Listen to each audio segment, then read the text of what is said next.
है, जहां बता दें आपको कि अब की बार किस किस सरकार असम का रण पार्टियों का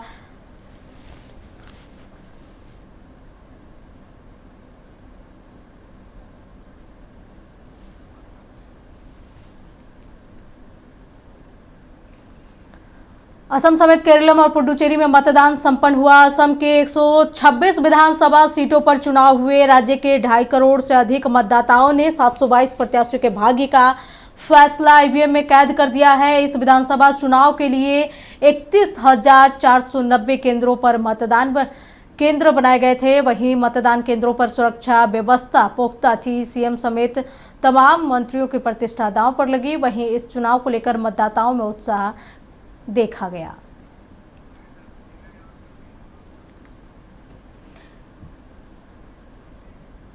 चलिए तो सीधे लिए चलते हैं असम, जहां की हमारे साथ इनपुट एडिटर निलय सिंह और हमारे वरिष्ठ संवाददाता नवीन शर्मा भी हमारे साथ मौजूद है। नवीन, आप लोगों ने काफी समय तक असम को देखा है, असम की राजनीति को देखा है। अब आज चुनाव थे और वो मतगणना जो है आज संपन्न हो गए, क्या कुछ लग रहा है?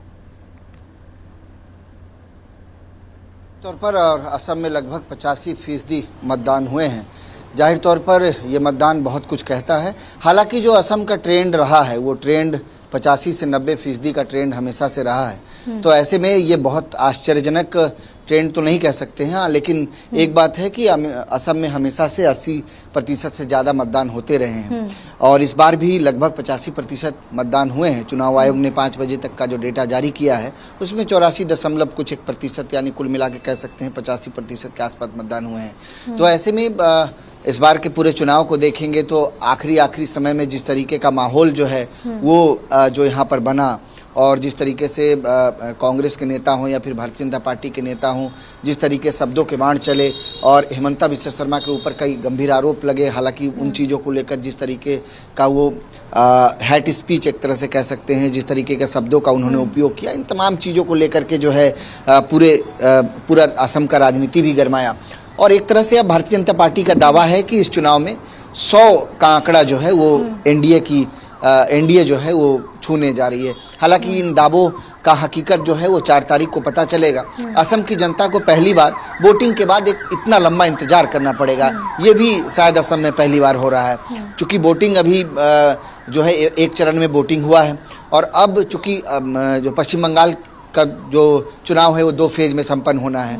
यानी कुल मिला के कह सकते हैं कि 4 तारीख को ही असम की जनता जान पाएगी कि जिनको उन्होंने चुना है उनकी सरकार यहाँ बन रही है कि नहीं। तो निश्चित तौर पे कुल मिला के ये कह सकते हैं कि चुनाव आयोग के लिए बड़ा सुखद दिन रहा आज का, क्योंकि वोटिंग प्रतिशत काफ़ी बढ़िया रहा। चुनाव आयोग की जो पहल थी वो रंग लाया और दूसरी तरफ जो दावे हैं अन्य तमाम राजनीतिक पार्टियों के, उन दावों की हकीकत को भी समझना होगा।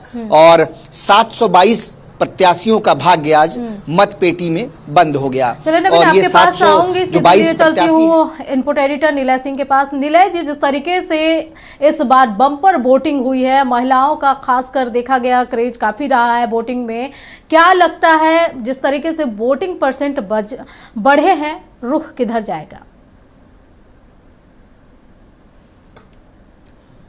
देखिए अंजना, दावे तो दोनों ही तरफ से हो रहे हैं। बीजेपी का कहना है कि 10 साल के कामों को और खासकर 5 साल जो पिछला 5 साल रहा हेमंता बिस्वा शर्मा का, उसमें अभूतपूर्व कार्य हुए हैं और पूरे सड़कों का जाल फैला है, फ्लाईओवर का जाल फैला है, महिलाओं को राशि मिली है, समान राशि मिली है, छात्राओं को राशि मिली है, बुजुर्गों को पेंशन मिली है और तमाम क्षेत्र में, चाहे वो कृषि का क्षेत्र हो, पर्यटन का क्षेत्र हो या फिर उद्योग के क्षेत्र हो, उसमें लगातार विकास हुआ है, वृद्धि हुई है, जीडीपी में वृद्धि हुई है। पिछले 10 सालों में जो कुछ हुआ है वो पिछले 70 सालों में नहीं हो पाया था। ये उसका असर है कि लोगों ने खुलकर यहाँ पर और पूरे उत्साह के साथ मतदान किया। देखिए आज प्रथम चरण है चुनाव का और 3 राज्यों में आज जो चुनाव हुए हैं, तो पुडुचेरी की बात छोड़ दें तो उसके बाद असम जो है दूसरा नंबर पर है 84.40, यानी कि आप इसको 85 बोल सकते हैं, क्योंकि कल ये आंकड़ा फिर बढ़ेगा तो 85% से ज्यादा ही मुझे लगता है कि ऐसा हो पाएगा। और जैसा कि अभी नवीन भी बता रहे थे कि ये ट्रेंड कोई नया नहीं है, आश्चर्यजनक नहीं है।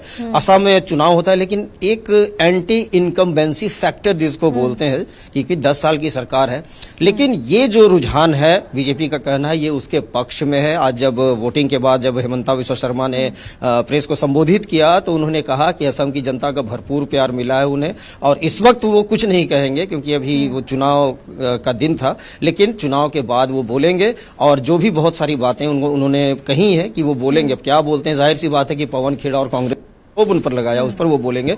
लेकिन कांग्रेस, इधर अगर हम कांग्रेस की बात करें तो कांग्रेस का भी कहना है कि जनता जो है वो असम सरकार के खिलाफ गई है, उसके खिलाफ वोट दी है और उसका फायदा होगा। देखिए, एक फैक्टर यहाँ पे जेएमएम भी है, क्योंकि जो ऊपर के इलाके में, अपर असम के इलाके में जेएमएम ने प्रत्याशी खड़े किए हैं 21 सीटों पर। कुछ में अप्रत्यक्ष रूप से उसके प्रत्याशी हैं और कुछ में सीधे प्रत्याशी हैं। अब वो क्या करती है, क्योंकि बहुत सारे मुद्दे हैं, जो टी ट्राइब्स का मुद्दा था, उनकी मजदूरी का मुद्दा था, उनके बहुत सारी सुविधाओं का मुद्दा था, उसको लेकर हेमंत सोरेन लगातार यहाँ पे कैंप किए हुए थे, बल्कि कहा जाए तो कई मंत्री भी उसमें शामिल थे। वो कितना असर डालते हैं, वो फैक्टर कितना काम करता है, ये भी देखना होगा। और साथ ही साथ असम में जेएमएम खाता खोल पाती है नहीं, ये भी देखना होगा, क्योंकि अब ईवीएम में कैद हो चुकी है, सभी प्रत्याशियों की किस्मत जो है वो कैद हो चुकी है और 722 प्रत्याशी हैं, उनकी किस्मत कैद हो चुकी है। यहाँ की असम की जनता ने अपना मैंडेट दे दिया और सबसे बड़ी बात की बड़ी संख्या में युवाओं ने इस बार मतदान किया, जो उनकी भागीदारी बहुत ही है। तो देखना यह है कि युवा अब किसका साथ देते हैं। दावे तो तमाम दलों की ओर से है, लेकिन अब नतीजा जो है वो 4 मई को पता चलेगा। चलिए नीलय जी, तमाम जानकारी के लिए आपका बहुत बहुत शुक्रिया। नवीन जी, आपका भी तमाम जानकारी के लिए बहुत बहुत शुक्रिया। तो बता दें कि पहला चरण में मतदान असम में हुआ और 1 चरण का मतदान संपन्न हुआ। 126 विधानसभा सीटों पर चुनाव हुए। राज्य के 2.5 करोड़ से अधिक मतदाताओं ने 722 प्रत्याशियों के भाग्य का फैसला ईवीएम में कैद कर दिया। वहीं 4 मई को मतगणना होंगे, जिसके बाद से ही साफ हो पाएगा किसकी जीत किसकी हार होती है।